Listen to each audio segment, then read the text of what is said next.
This is Ryan Elliott for Boxing Social in association with Betfred. We're down at the Peacock Gym in London today.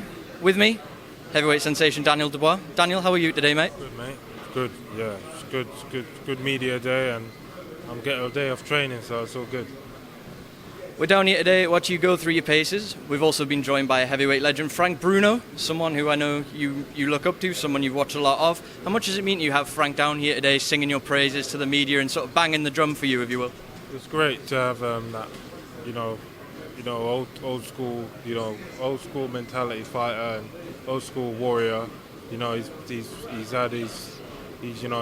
went through his thing, and he's built his legacy of the sport, and he's done really, really well. So to have him say good things about me, it's a compliment. We've seen you have a little bit of a chat so far. After this, you're going to do a bit of work together and maybe try and pick up some little bits and bobs off him. What is it you want to take from Frank Bruno today? What can you take from him as a man and as a fighter to progress yourself as well? Whatever he can teach me, really. If he's got something I haven't heard before and he says it, I'll definitely take it on board and use it going forward in my career. I think we're just over 3 weeks out now from your fight with Nathan Gorman at the O2, July 13th. Talk to me a bit about training. I know you've been sparring Martin Bacoli, the likes of Lawrence Okoli. How's that all been for you? Good work? It's good, simulating how a fight is going to be. I'm not just preparing for this Gorman guy. I'm preparing all round for, developing myself as a fighter and in and out of the ring, developing as a man. So it's great, maturing for me and great experience in my career as a fighter.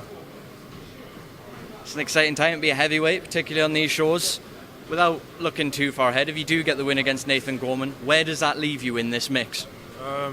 As for my promoter Frank Warren and my manager, they'll figure out a route. They've done everything up to this point regarding my career, so I'll leave that all up to them.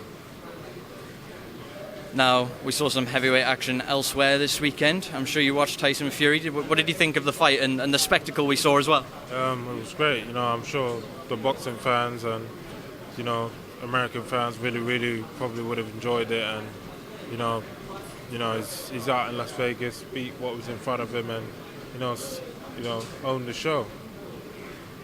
There's been a lot of debate going on. We saw Anthony Joshua lose his unified heavyweight championship to Andy Ruiz. Tyson Fury is back at Ring Magazine #1, the lineal champion. We got Deontay Wilder, the WBC champion. I'm just intrigued to know, in your opinion, who you view as the #1 in that mix. I think they will have a piece of the pie right now. Until they all fight each other and there's a clear-cut winner, I don't think there's a really one that stand out yet. I think it's a piece to all of them. So, they're all the main boys, and Ruiz now he's come into the picture. And he can be a major player in the future ahead, so we've got to wait and see. I'm working my way up as well, so yeah, it's interesting.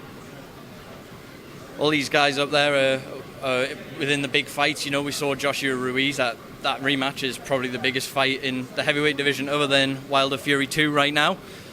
In your mind, when you're watching this, I know you're challenging for the Lonsdale belt, and that'll be something you may want to win outright as well.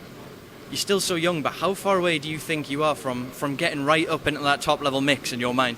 I don't think that I'm that far. I think as long as I'm maturing right, and as long as I'm getting all the ring experience I need, I'll definitely be within touching distance of that in a year or so. There's no race or rush to anything, so let's just take our time and move on and do it in orderly fashion.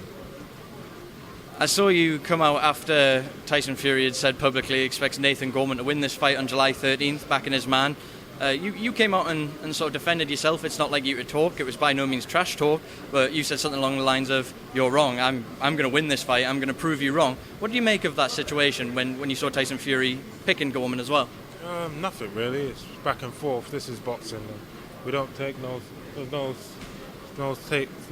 sides to nobody, and you're out on your own in this game, and you defend yourself and those around you. So it is what it is. I'm ready to do a job on the night there. I'm not taking no prisoners. You mentioned you're taking no prisoners. Let's go and finish with July 13th now. I don't want to keep you for too long. British title on the line, 2 undefeated British fighters, a fight fans are very much excited for. What can they expect to see from Daniel Dubois? A smart, clever performance and a devastating one as well. You know, I'm preparing to show all what I'm capable of and put it all on the line. I know boxers aren't usually in the business of predictions, but do you expect this one to finish inside the distance? I'm not a round predictor, but you know, there's definitely a case for. You know, when I see the stoppage, I'll definitely take it. I don't hesitate at all, and I'll move in for the kill. Daniel Dubois, thank you very much for speaking to Boxing Social. Thank you.